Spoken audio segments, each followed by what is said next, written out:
Hey guys, in this episode, we're going to discuss the film Midnight Sun. We're going to look at the chemistry between the two actors, and we're going to talk about any emotional impact the film may have had. This is episode 25 of the Reel-ists podcast.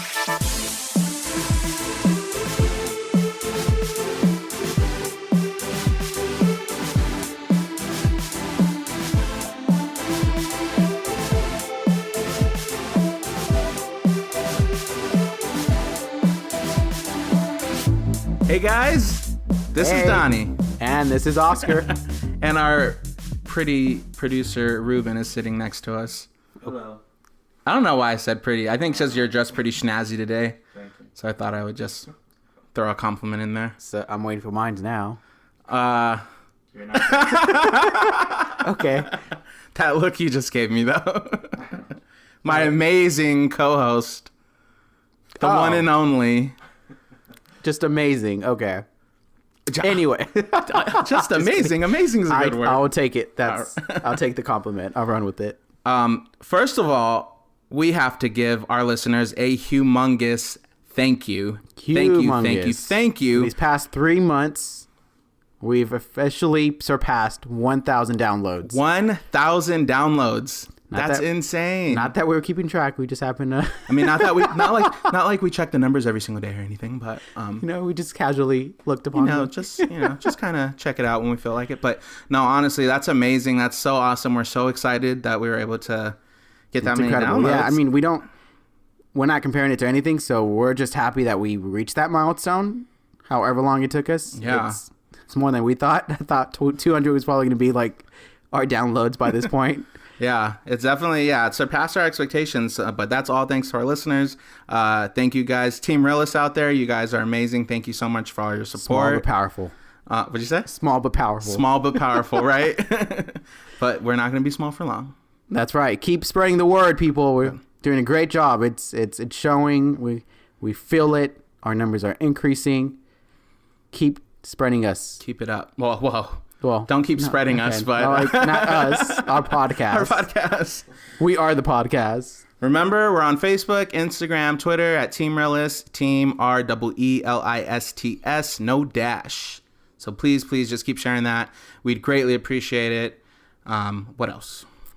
We're just going to keep going. That's going to be this entire episode. We said Midnight Sun, but this is going to be us showing back our love. So speaking of Midnight Sun... That's the film we're reviewing today. Oh my God, don't spoil it. We're discussing it. That's right. Oh my gosh. Thank you. Got it. Spoiler alert. That was the official one. I got you some do comments. it better than I do. I got some comments that they're like, just keep it out. They're like, you know what? We really like it when Oscar does it more than Donnie. So just like have him do it. And yeah, so if you have not seen this film yet, you know what to do. Press pause. Go jump in your car, run to the nearest movie theater, watch the film. It's only an hour and a half. Yeah, it's really, yeah. So you'll be back pretty shortly, and then you can press play and continue with our podcast. No, they let it play, and then they click it again so we get another download. Ah, there you go. Strategic thinking.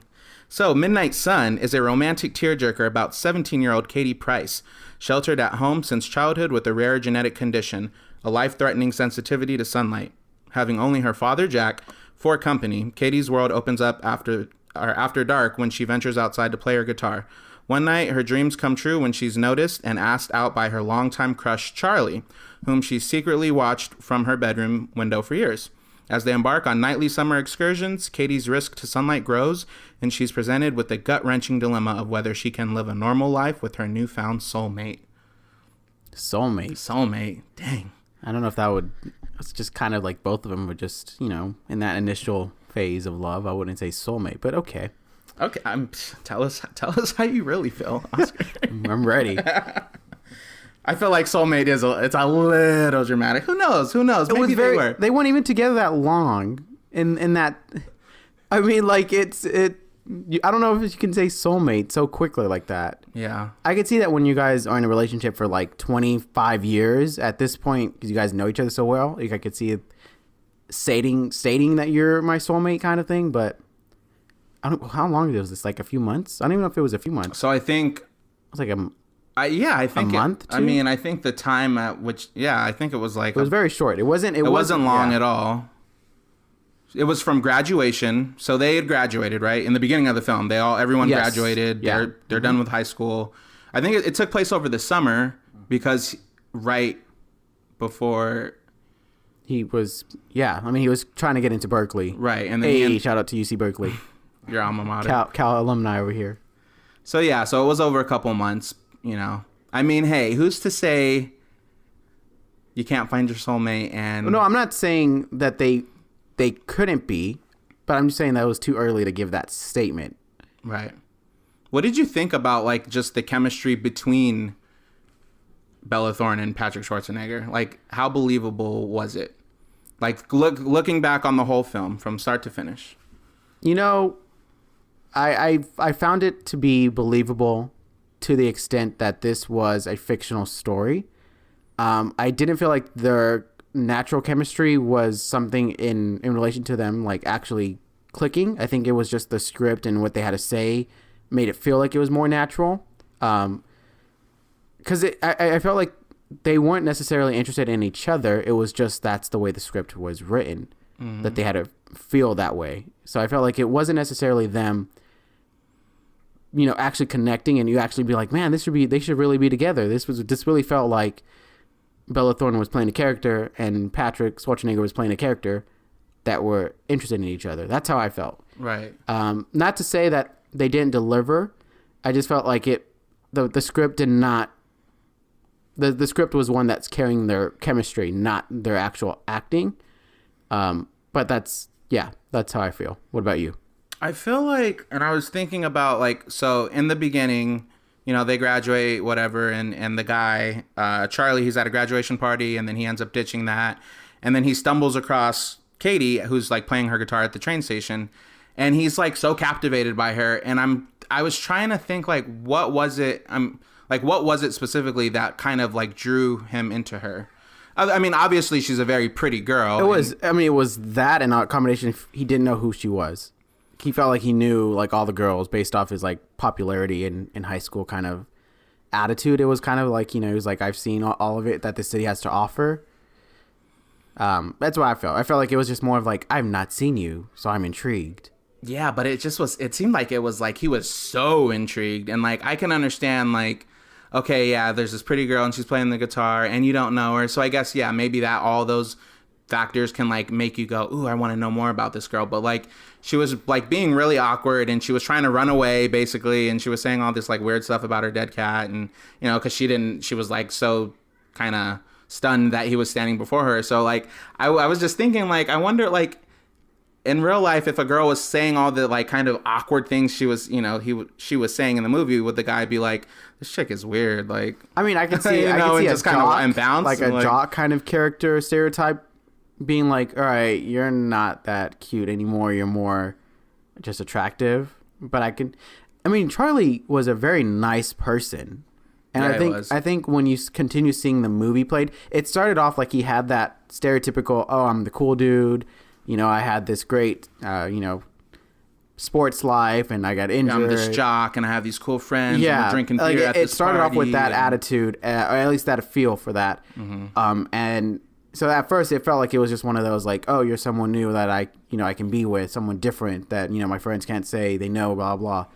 But as you got to know him, he was really genuine and kind, and, like, qualities that you're like, all right, he's definitely someone that is very interested in her as a person beyond the appearance. And I thought that was nice that it never felt like he was really sticking with her because of her appearance. Right. It was more of she was different. That's what grabbed her attention. And then it just became more of like, you write music. That's cool.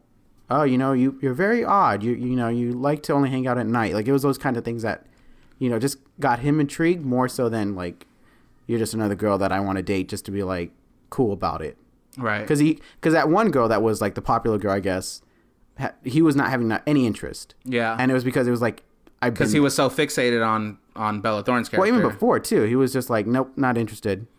It's interesting. I really thought they were gonna bring that girl, that really mean girl who liked him. I thought she was gonna come back, like, at some point later in the film, or, like, do something to try to embarrass Katie or do something, Yeah. Like, I didn't think they were just gonna leave it at, like, she sees that he's interested in Katie, and that's it. And then like that's her characters. That's done. Like they wrapped it up pretty quickly. I was expecting her to come and be like spread a rumor about her or something, but it didn't happen. Thankfully, I mean, it's not that I wanted. I could see that. That definitely would have changed the course of this movie. It would have been more of her and her condition. This movie, I felt like it did lose its kind of like character unique aspect of, she has this condition. It became more of, this is why she's in this situation, but they still fall in love, and now it's a love story. I feel like it did lose track of like that condition, because that's a serious condition to have XP.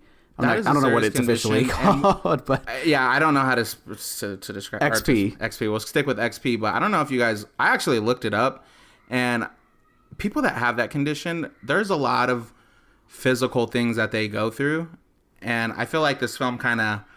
I know it's a teen romance drama, and it's a movie, and they have these, really two beautiful actors starring in it.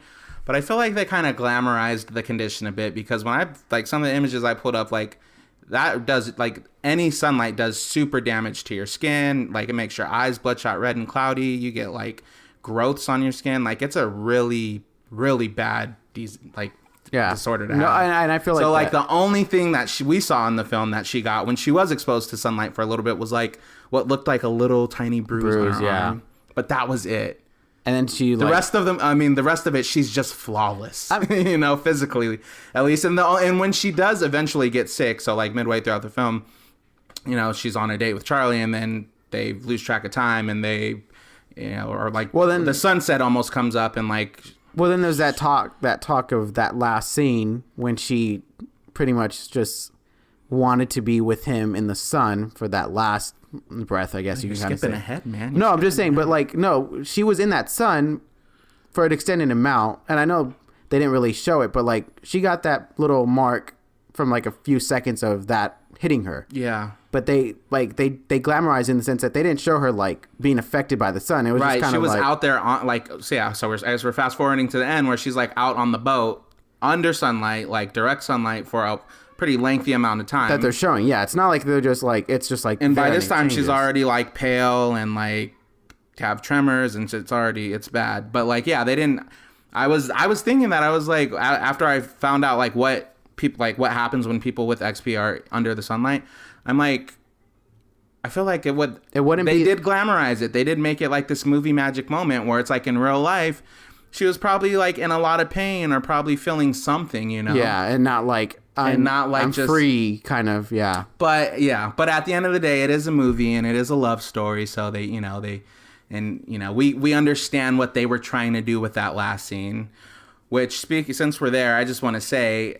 She basically, in that moment, I call it a suicide mission.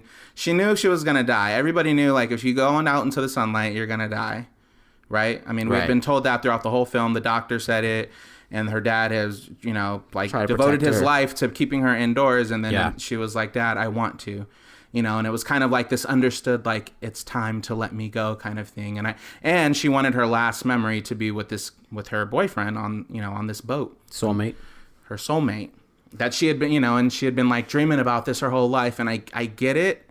I understand. And I'm sure she was tired of I'm sure she felt like with this disease, she was just hidden away and she wasn't living a life. She was only existing. And I get those things. I just had a hard time with that scene with the father just saying like, okay, like you can, like, I'm going to let you go.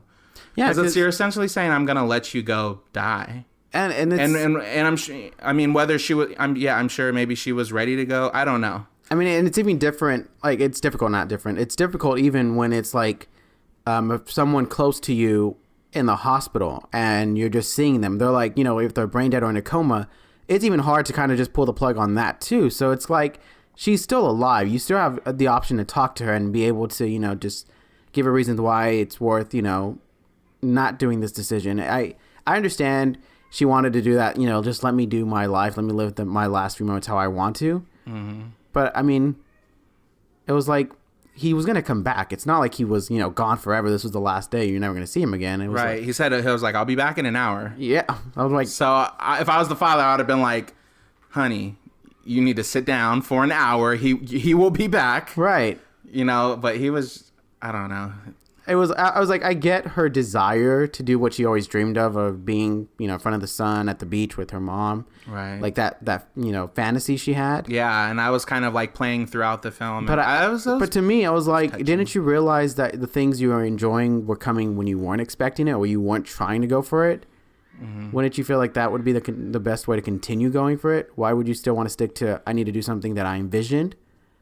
I guess, she knew her time was limited because as we saw throughout the film, she was getting progressively worse and weaker and more. Which, is the argument that the movie, going back to it, glamorized it and did not show her back to that pain after being in the sun. I can imagine it wasn't easy for her, even if that part that they showed her, I think it was like her, like kind of like hanging on one of the long, like ropes. Yeah. Like. And then it just kind of fades to white. And then she's gone. She's passed away.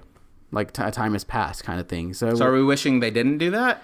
Is that what you're saying? I really because I know we're like the realist podcast and we're like realistically we're all about that, but I know it's a movie and I know it's like this romantic. Well, it's like a tragedy, but it's like a romance teen drama tragedy. So it's like they're gonna glamorize it. Ruben, would you have anything to add, or how do you feel about it? Put him on the spotlight. Ruben Spotlight, new segment. Wait, about what? Just about how like they kind of glamorized her disease and like. Yeah. I feel like when you're in class and like, so Ruben, what do you think about that? Exposed. Were you listening? So if you don't have to say anything. No. I do think. I do think it was glamorized, but like Donnie was saying, it was a movie, so I guess that's kind of how I go off of it. But this is something. To make a comparison, if you look at all the other movies we've looked at that have that kind of glamorized scenario, I guess we can say, where it's something different, but it's looking happily ever after. It becomes nothing special when you just try to coat, a different situation, different premise with the same feeling, with the same everything's going to go happily ever after. Because it doesn't leave you with that impact. Yes, it did touch us in the sense of we felt bad for her. We felt sorry for those that are in similar situations that, they don't get this normal life that, everyone else does. Mm-hmm. But I still feel like at the end of the day, I didn't really get to feel like the XP was this, bigger thing. I felt like it was just a minor thing. And they made it feel like it was a situation, but she can still have a life.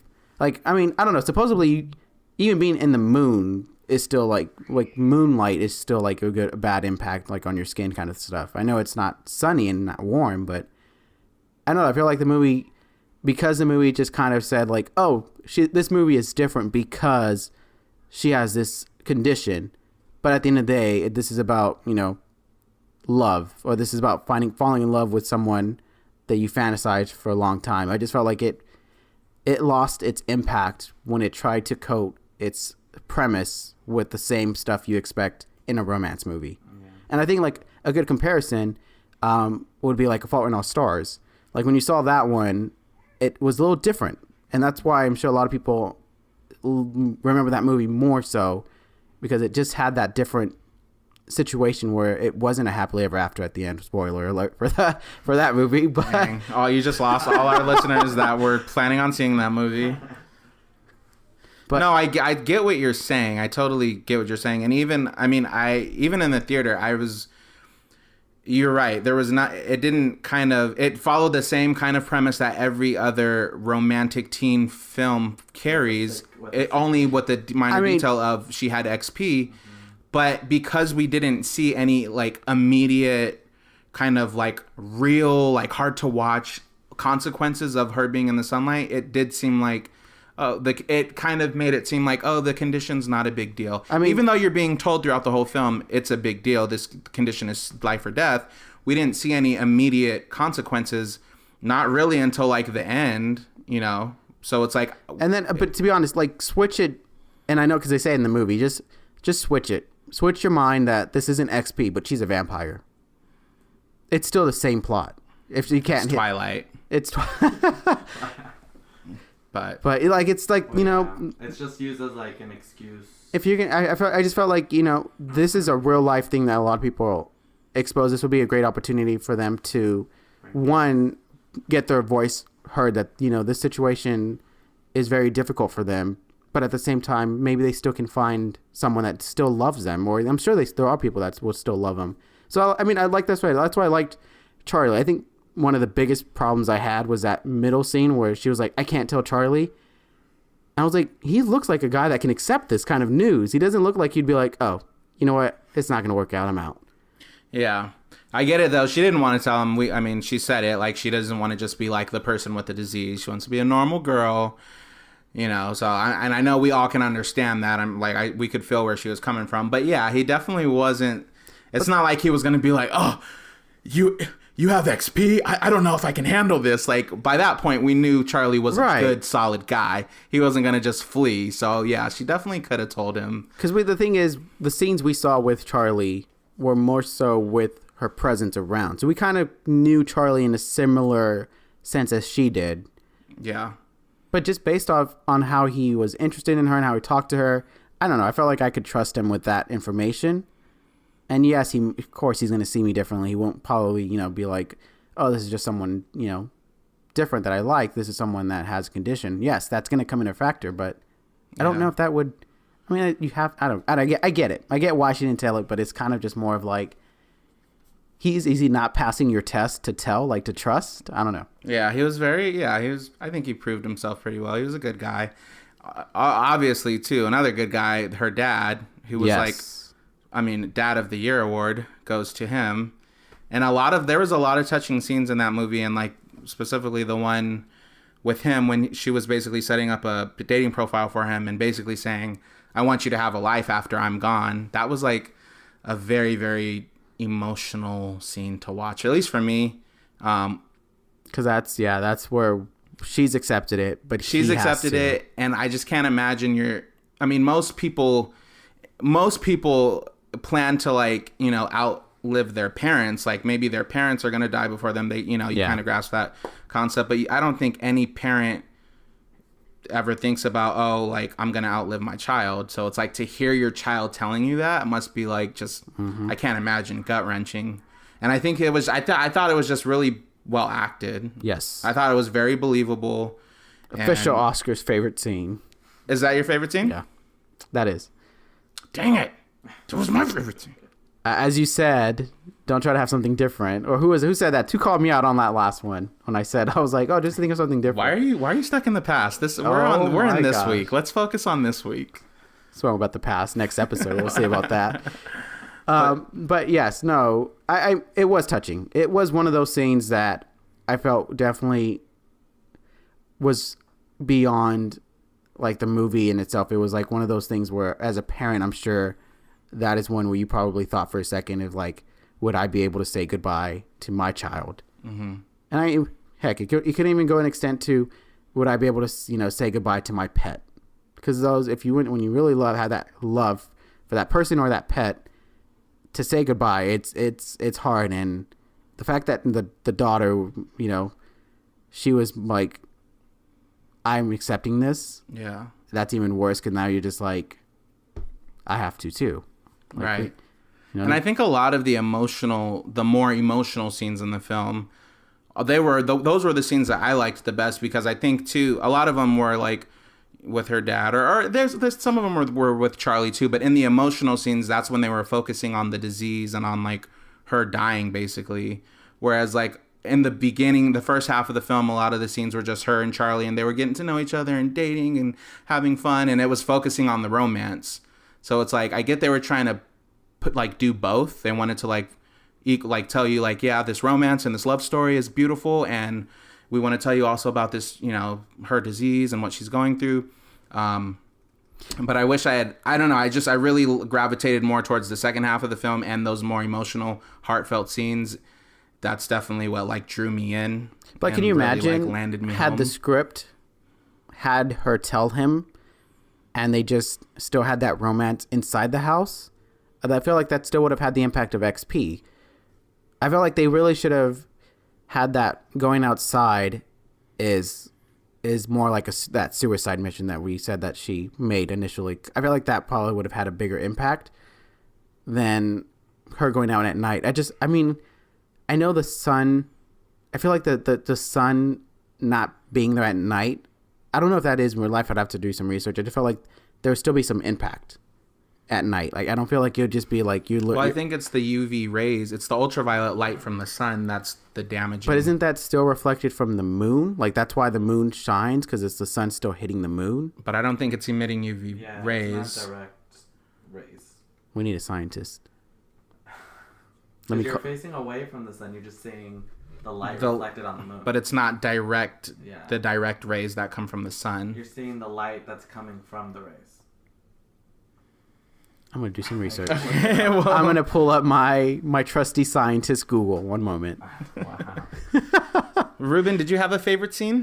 Did I have a favorite scene? I don't know.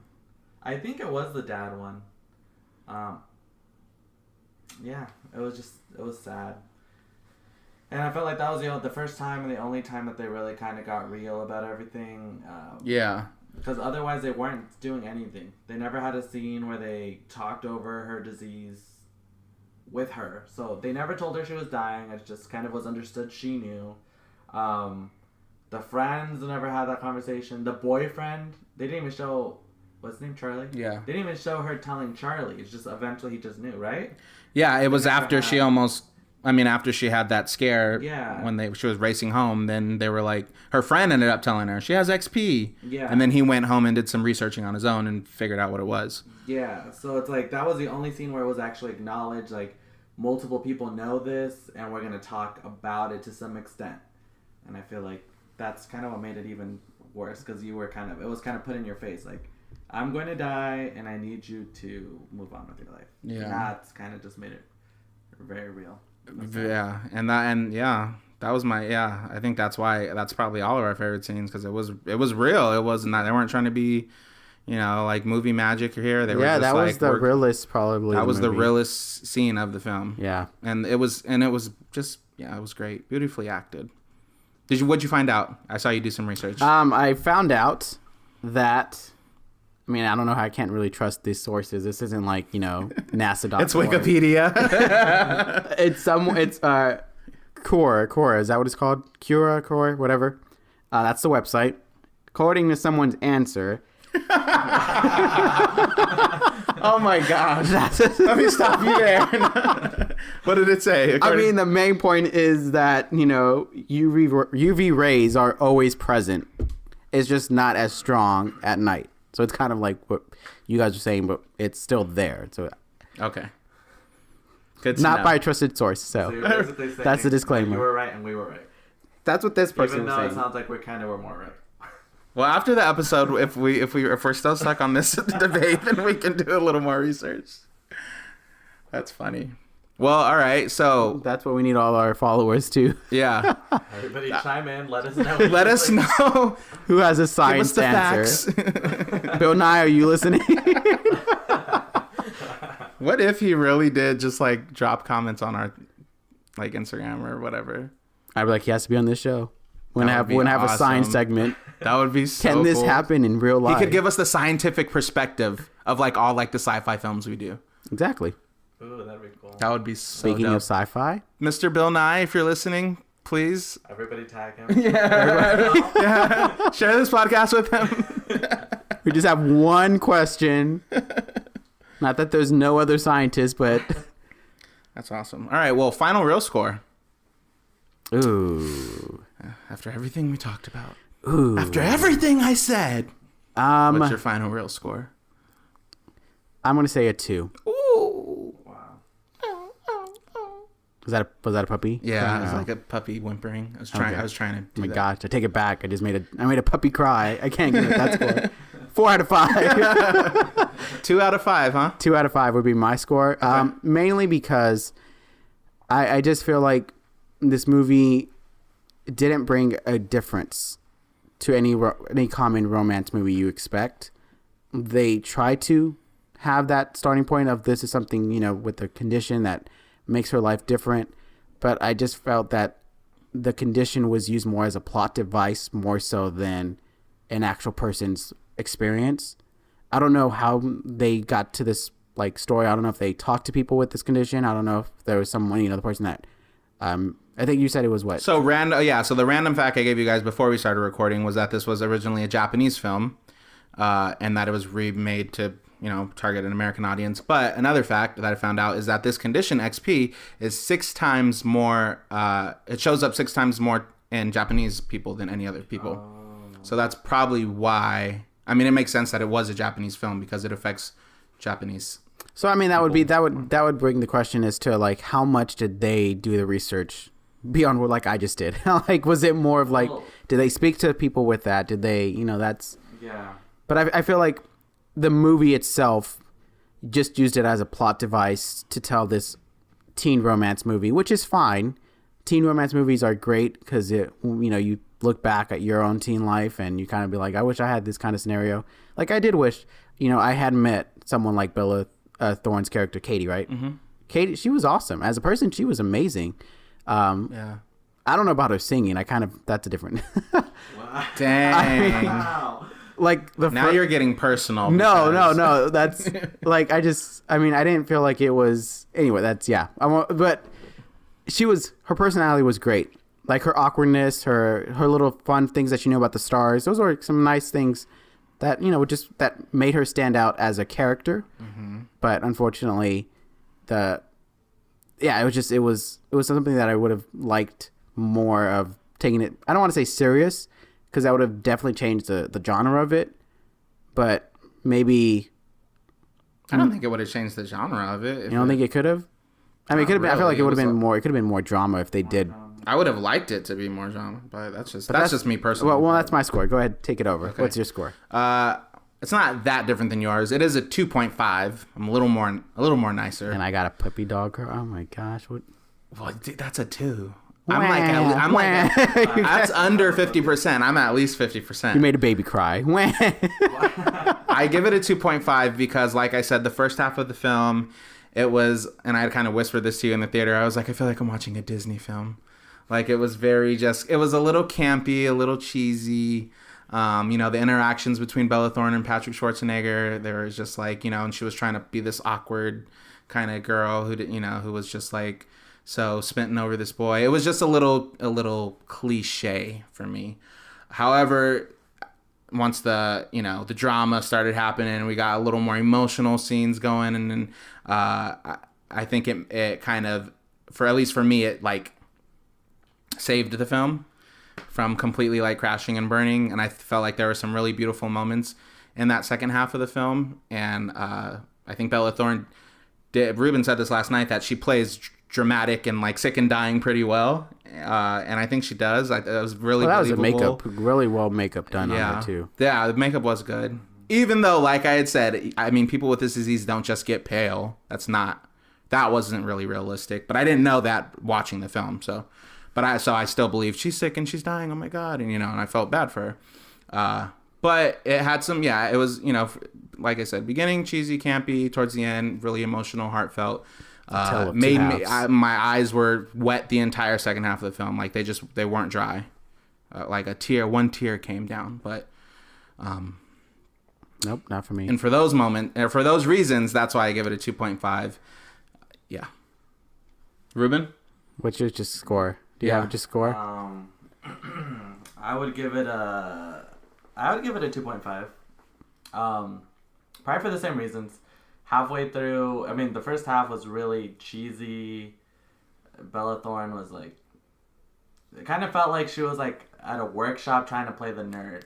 I don't know. It was weird because she was being very awkward, but like very like trying really a little hard. Too much. Yeah. And but the end was sad. But the reason I don't give it more than 2.5 is because even though it was sad, it could have been more sad. Like we're talking about A Walk to Remember. What else? Fault in Our Stars. Fault in Our Stars. Yeah. It was sad just because, like, I don't know really what kind of got you. Because at the end of the day, if you look at it from, like, an overview, it's kind of like it was sad and But it wasn't. I don't know. They weren't that captivating. I mean, like, but if you look at it, it wasn't like Oscar-winning performances. Well, no. But I feel they like still got you some way. I don't know how, but they did. I feel well. I mean, I think it was just more the emotional moments we talked about. But honestly, I mean, the sadness I felt is in the same sadness I feel when I hear someone in a tough situation. I feel like the situation was tough, and that's what made it sad. But I don't feel like the movie made me feel sad for the character, because I never felt like this character was experiencing anything. It was just kind of like, again, like it was like I actually could have believed she was a vampire. But I don't think it was sadness towards the character. I think it was sadness towards the situation. A young love that dies so soon. And no, it wasn't even that. It wasn't even that. Yeah, and that's another point, because I'm assuming that was probably the goal, is that this is a romance, and look at these two like lovers, and she dies, and it's not like that. Like Walk to Remember is like that, like you're sad, but this one, it was just sad just because she died, and it was kind of like she died and now her dad's alone. I mean, it was like her dad, like he lost his wife, and now he lost his daughter, and like the parts that like at the very end, like the parts that finished off being sad to me were when the friend was moving into college and she had just the picture of her and Katie. That, I don't know why that was sad to me. And then when the dad heard her on the radio, that was sad to me. But then, and maybe even the letter that Charlie got that he kind of read at the end, that was sad. But her dying wasn't really sad. And I didn't really feel bad for Charlie. I mean, even when Charlie showed up at the dad's house and he gave him her notebook, and like that was sad for me, and yeah. I don't want to talk about it anymore. No, but I mean, yeah, it wasn't so much this love didn't get a chance to see where it could have been. It was sad, but it was just the whole situation itself, and that this young, beautiful, talented girl life ended so abruptly and quickly. It kind of just got you from a different angle. So that one little sad aspect that the movie provided is what boosted 0.5 for you guys. What? That one little sad aspect? Yeah. What one little sad aspect are you talking about? I'm just saying, like the as you guys said, the moments that were sad. That's why we give it a 0.5. Is that what gives it that extra boost to 2.5? I don't know. Yeah, I guess for me, yeah. I was just clarifying. I think to me, I just like because we hit a lot of similar points, and I was just clarifying. I'm trying to. You're saying where everything went wrong. That one little sad aspect. I'm like, what? I'm like, little sad aspect. Oh my gosh, that was in the past. Get over it. that was like 30 seconds ago, not 7 days ago. That's a past. I think it was just overall. I mean, for me, it was just overall. Like, I look at it out of 5, it was like a 50% to me. Like, it was sad enough, literally 50% in the movie itself. The end was sad. That was it. The first part, you could like throw it away. I mean, I guess you wouldn't have a good ending if you didn't have the first part, but yeah, they didn't captivate you in the beginning. No, it wasn't. There was no like, oh, they're so cute. They weren't. No. Okay. Awesome. Well, everyone, let us know what you guys thought. Yes, please share us your thoughts. Tell us if you agree with Oscar and you're like, it wasn't sad. I didn't feel anything. Or if you agree with me. I didn't say I didn't feel anything. I'm just kidding. Gosh. Calm down. Painting a picture. No, I'm just saying the 0.5 you guys gave it was that, sadness that it brought to the movie, that it brought to you guys, your emotional feel you guys had. Was just. I mean, why do we have to like quantify it? Like the 0.5 was the emotional like response you had from the film. Like, I don't know. I'm sure. At the 0.5 would be if we had the same rubric as you, and then we're like, well, yeah, but I think it's just a 2.5 just based on our own rubric. I think. Right. No, it's you're right. But I'm just saying whatever. No, I get what you mean. But. Well, anyways, guys, listeners, let us know your thoughts. And no. But I'm just trying to clarify. 0.5 here. But no, yeah, for sure. Everyone let us know. But thanks for listening. But no, seriously, thanks for listening. I think. Yeah. Don't forget to tweet about us or Instagram post us, whatever likes us, whatever those things are. Let us know. I'm also interested to know, this is just for my own personal, because we did talk last night, we talked about other films that it kind of compares to: A Walk to Remember, A Fault in Our Stars, Everything. Was that it? Yeah. And then obviously this one, Midnight Sun. So I'm curious to know, out of all those 4 films, which one was like the hardest to watch? Because I think for me, it was A Fault in Our Stars. And I think for you, Ruben, it was the same thing. Yeah, it was the same thing for me. I've seen none of the others, so. And for Oscar, it was. He doesn't have And for Oscar, it's gonna be Marley and me. That's what I was gonna walk away with in this episode. Not the movie review. A little heartless Oscar in this. But anyways, let us know, guys, and thank you so much for listening. Thank you. We'll see you next time.